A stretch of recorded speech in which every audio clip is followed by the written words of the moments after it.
ಇನ್ನು ನೋಡಿ ಬಂಗಾರದ ದರದ ಮೇಲೂ ಕೂಡ ಯುದ್ಧದ ಪರಿಣಾಮ ತುಂಬ ಸ್ಪಷ್ಟವಾಗಿ ಕಾಣ್ತಾ ಇದೆ. ಬೆಳಗ್ಗಿನಿಂದ ನಾವು ತೋರಿಸ್ತಾ ಇದ್ದೀವಿ. ಚಿನ್ನದ ಬೆಲೆಯಲ್ಲಿ ಸ್ವಲ್ಪ ಇಳಿಕೆ, ಭಾಳ ದೊಡ್ಡ ಮಟ್ಟದ್ದು ಅಂತಲ್ಲ, ಆದರೂ ಕೂಡ ಚಿನ್ನ ಖರೀದಿಸುವಂತ ಸ್ವಲ್ಪ ಯೋಚನೆ ಮಾಡ್ಬೋದೇನೋ. 22 ಕ್ಯಾರೆಟ್ ಚಿನ್ನದ ದರ 270 ರೂಪಾಯಿ ಕಡಿಮೆ ಆಗಿದೆ. 22 ಕ್ಯಾರೆಟ್ನ 1 ಗ್ರಾಮ್ ಚಿನ್ನ 12,865 ರೂಪಾಯಿ ಆಗಿದೆ. 270 ರೂಪಾಯಿ ಕಡಿಮೆ ಆಗಿದೆ 22 ಕ್ಯಾರೆಟ್ ಚಿನ್ನದ ದರ. 12,865 ರೂಪಾಯಿ 1 ಗ್ರಾಮ್ಗೆ. 270 ರೂಪಾಯಿ ಕಡಿಮೆ ಆಗಿರೋದು.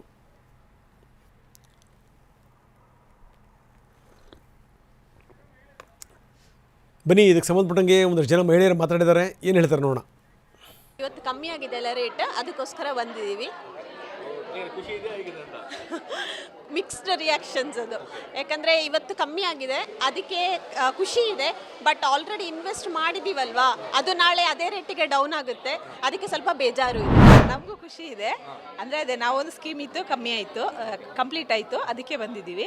ಖುಷಿ ಇದೆ ನಮಗೆ. ಚಿನ್ನದ ರೇಟ್ ಕಮ್ಮಿ ಆಗಿರೋ ತುಂಬ ಖುಷಿ.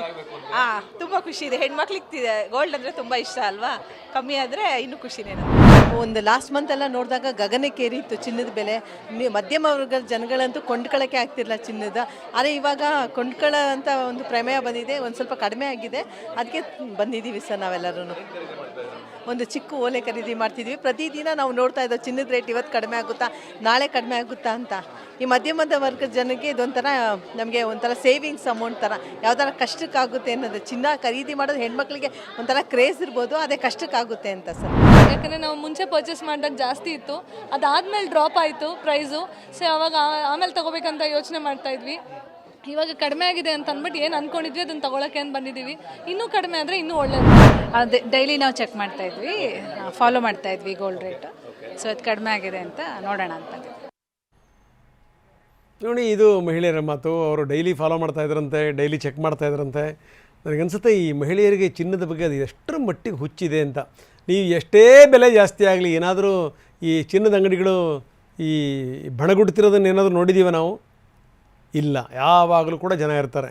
ಅದು 1 ಗ್ರಾಮ್ ತಗೋಬೋದು, 10 ಗ್ರಾಮ್ ತಗೋಬೋದು, ಬಟ್ ಜನ ಇರೋದಂತೂ ಗ್ಯಾರಂಟಿ. ನೋಡಿ, ಒಬ್ಬರು ಮಹಿಳೆ ಹೇಳ್ತಾಯಿದ್ರು, ನಾವು ನಿತ್ಯ ಚೆಕ್ ಮಾಡ್ತಾ ಇರ್ತೀವಿ ಅಂತ. ಆ ಮಹಿಳೆಯರು ನಿತ್ಯ, ನನಗನ್ಸುತ್ತೆ ನಿತ್ಯ ಚೆಕ್ ಮಾಡುವಂಥದ್ದು ಎರಡು. ಒಂದು ಚಿನ್ನದ ಬೆಲೆ, ಇನ್ನೊಂದು ಗಂಡನ ಜೇಬು ಎಷ್ಟರ ಮಟ್ಟಿಗಿದೆ ಅಂತ. ಬನ್ನಿ, ಪ್ರೊಫೆಸರ್ ಕೇಶವ್ ನಮ್ಮ ಜೊತೆಗೆ ಈಗ ದೂರವಾಣಿ ಸಂಪರ್ಕದಲ್ಲಿದ್ದಾರೆ. ಕೇಶವ್ಜಿ, ಗಮನಿಸ್ತಾ ಇದ್ದೀವಿ ನಾವು, ಯುದ್ಧದ ಕಾರ್ಮೋಡ ಕಡಿಮೆ ಆಗ್ತಾ ಇಲ್ಲ. ಒಂದು ಸಮಾಧಾನಕರ ಸಂಗತಿ ಏನು ಅಂದರೆ, ಒಂದಷ್ಟು ಹಡಗುಗಳು ಬರ್ತಾ ಇವೆ. ಸೊ ಇಂಧನ ಕೂಡ ಸಿಗ್ತಾ ಇದೆ, ಏನೂ ಸಮಸ್ಯೆ ಆಗಲಿಕ್ಕಿಲ್ಲ ಅಂತ ಭಾವಿಸ್ತೀನಿ ಒಂದು ಕಡೆಗೆ. ಇನ್ನೊಂದು ಕಡೆಗೆ ಬಂಗಾರದ ಬೆಲೆ ಕಡಿಮೆ ಆಗ್ತಾನೇ ಇದೆ. ಈ ವಾರದಲ್ಲಿ 2ನೇ ಬಾರಿ ಕುಸಿದಿದೆ ಸರ್ ಬಂಗಾರದ ಬೆಲೆ. ಏನಂತೀರಿ ಸರ್? ಹೌದೌದು.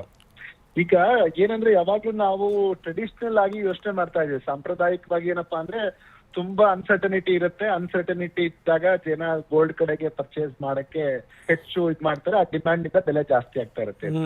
ಆದ್ರೆ ಈಗ ಒಂದು ಇದನ್ನ ನಾವು ಗಮನಿಸ್ಬೇಕೇನು ಅಂತಂದ್ರೆ, ಯಾವಾಗ ಡಾಲರ್ ಬೆಲೆ ಕಡಿಮೆ ಆಗತ್ತೆ, ಆಗ್ಲೂ ಕೂಡ ಬಂಗಾರದ ಬೆಲೆ ಜಾಸ್ತಿ ಆಗ್ತಾ ಇರುತ್ತೆ. ನಾವು ಡಿ-ಡಾಲರೈಸೇಷನ್ ಆಗ್ತಾ ಇತ್ತು ಈ ಯುದ್ಧದ ಶುರು ಆದ್ಮೇಲೆ.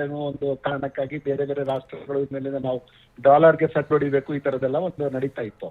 ಈಗ ಏನಾಗಿದೆ ಅಂದ್ರೆ, ಒಂದು ಯುದ್ಧ ಶುರು ಆದ್ಮೇಲೆ ಎಲ್ಲ ಫಾರಿನ್ ಇನ್ಸ್ಟಿಟ್ಯೂಷನಲ್ ಇನ್ವೆಸ್ಟರ್ಸ್ ಬೇರೆ ಬೇರೆ ದೇಶದಲ್ಲಿ ಏನು ಹೂಡಿಕೆ ಮಾಡಿದ್ರು, ಅವರೆಲ್ಲ ಇಲ್ಲ ನಾವು ಅಮೆರಿಕಾಗ್ ವಾಪಸ್ ತಗೊಂಡೋಗೋಣ ದುಡ್ಡನ್ನ ಅಂತ ಹೇಳಿ ಅವ್ರವ್ರ ದೇಶಗಳಿಗೆ, ಅಮೆರಿಕ ಸೇರಿದಂತೆ ಬೇರೆ ಬೇರೆ ದೇಶದ ಹೂಡಿಕೆ ಮಾಡಿದ್ರಲ್ಲ, ಇವರೆಲ್ಲ ವಾಪಸ್ ತಗೊಂಡೋಗ್ಲಿಕ್ಕೆ ಶುರು ಮಾಡಿದ್ರು. ವಾಪಸ್ ತಗೊಂಡೋಗುವಾಗ ಅವರು ಡಾಲರ್ ಅಲ್ಲಿ ತಗೊಂಡೋಗ್ತಾರೆ.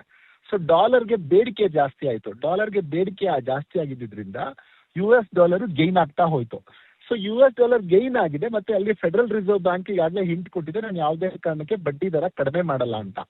ಸೊ ಫೆಡರಲ್ ರಿಸರ್ವ್ ಬ್ಯಾಂಕ್ ಹೇಳಿರೋದ್ರಿಂದ ಇವ್ರೇನ್ ಮಾಡ್ತಾರೆ ಅಂತಂದ್ರೆ, ಈ ಇನ್ವೆಸ್ಟ್ಮೆಂಟ್ ನ ಅಲ್ಲಿನ ಫೆಡರಲ್ ರಿಸರ್ವ್ ಪೇಪರ್ಸ್ ಮೇಲೆ ಇನ್ವೆಸ್ಟ್ ಮಾಡ್ತಾರೆ, ಆ ಬಾಂಡ್ಸ್ ಮೇಲೆ, ಅದ್ರ ಮೇಲೆ ಇನ್ವೆಸ್ಟ್ ಮಾಡ್ತಾರೆ. ಸೊ ಅದು ಅವ್ರಿಗೆ ಡಾಲರ್ ರೂಪದಲ್ಲಿ ದುಡ್ಡು ಬರುವಾಗ, ಹಂಗಾಗಿ ಡಾಲರ್ ಜಾಸ್ತಿ ಸ್ಟ್ರೆಂತ್ ಆಗ್ತಿರೋದ್ರಿಂದ ಬಂಗಾರದ ಬೆಲೆ ಕುಸಿತಾ ಇದೆ. ಇನ್ನೂ ಒಂದ್ ರೀಸನ್ ಏನಂದ್ರೆ ಹೆಚ್ಚು ಲಾಭ ಮಾಡ್ಬಿಟ್ಟಿದ್ದಾರೆ. ಯಾರು ಗೋಲ್ಡ್ ಇದ್ರ ಪೇಪರ್ಸ್ ಮೇಲೆ ಇನ್ವೆಸ್ಟ್ ಮಾಡಿದ್ರಲ್ಲ, ಅದಕ್ಕೆ ಅವ್ರು ಅನೇಕ ರೀತಿಯಿಂದ ವಿಡ್ರಾ ಮಾಡ್ಕೋತಾ ಇದ್ದಾರೆ. ಈಗ ಒಳ್ಳೆ ಲಾಭ ಮಾಡಿದ್ವಲ್ಲ ಅಂತ ಅವ್ರು ವಿಡ್ರಾ ಮಾಡ್ಕೋತಾ ಇದ್ದಾರೆ. ಆ ವಿಡ್ರಾ ಮಾಡ್ಕೊಂಡಿದ್ದು ಒಂದು ಇಂಪ್ಯಾಕ್ಟ್ ಕಾರಣಕ್ಕಾಗಿ ಬಂಗಾರದ ಬೆಲೆ ಕುಸಿತಾ ಇದೆ. ಅಲ್ಲ ಏನಂತೀರಿ ಸರ್, ಇನ್ನಷ್ಟು ಬೆಲೆ ಕಡಿಮೆ ಆಗ್ಬೋದು ಮುಂದಿನ ದಿನಗಳಲ್ಲಿ ಕೇಶವ್ಜಿ? ನನ್ಗೆ ಇನ್ನ ಒಂದು 4-5 ದಿನದಲ್ಲಿ ಇದ್ರದ್ದು ನಿಮ್ಗೆ ಕ್ಲಾರಿಟಿ ಸಿಕ್ಕುತ್ತೆ. ಯಾಕಂದ್ರೆ ಇವ್ರು 5 ದಿನ ಆದ್ಮೇಲೆ ನಾವು ಮತ್ತೆ ಏನ್ ತೀರ್ಮಾನ ಮಾಡ್ತಾರೆ ಅಮೆರಿಕಾದ ಇದು ಇರಾನ್ದು ಕ್ರೈಸಿಸ್ ಅನ್ನೋಂಥದ್ದು. ಯಾಕಂದ್ರೆ ಅವ್ರು 5 ದಿನ ಅಂತಾರೆ, ಒಂದಿನ ಇಮಿಡಿಯೇಟ್ ಆಗಿ ಚೇಂಜ್ ಆಗ್ತಾರೆ. ಸೊ ಇನ್ನೊಂದು 4-5 ಡೇಸ್ ನಾವ್ ಇದನ್ನ ವೆಯ್ಟ್ ಮಾಡಿದ್ರೆ ಆಗ ಒಂದು ಕ್ಲಾರಿಟಿ ಸಿಗುತ್ತೆ. ಬಹುಶಃ ಇದು ಡೌನ್ವರ್ಡ್ ಮತ್ತೆ ಫಾಲ್ ಆಗ್ತಾ ಇಲ್ಲ ಒಂದು ಸ್ಟೇಬಲ್ ಆಗಿ ಅಲ್ಲಿ ನಿಂತ್ಕೊಳತ್ತಾ ಅನ್ನೋಂಥದ್ದು. ಮತ್ತೆ ತುಂಬಾ ಅನಿಶ್ಚಿತತೆ ಜಾಸ್ತಿ ಆದ್ರೆ ಆಗ ಡಾಲರ್ಗೂ ಹೊಡೆತ ಬೀಳ್ತದೋ, ಆವಾಗ ಮತ್ತೆ ಒಂದಷ್ಟು ತೊಂದರೆ ಆಗುತ್ತೆ ಅಂತ ಕಾಣುತ್ತೆ. ಆವಾಗ ರಿವರ್ಟ್ ಆಗುತ್ತೆ ಮತ್ತೆ ಜಾಸ್ತಿ ಆಗುತ್ತೆ. Yes professor, thank you very much ನಮ್ಮ ಜೊತೆ ಮಾತಾಡೋದಕ್ಕೆ. ಇದು ಪ್ರೊಫೆಸರ್ ಕೇಶವ್ ಅವರ ಮಾತು. ಇನ್ನು 4-5 ದಿನದ ನಂತರ ಒಂದಿಷ್ಟು ಕ್ಲಾರಿಟಿ ಸಿಗುತ್ತೆ ಈ ವಿಚಾರಕ್ಕೆ ಸಂಬಂಧಪಟ್ಟಂಗೆ ಅಂತಾರೆ ಪ್ರೊಫೆಸರ್ ಕೇಶವ್.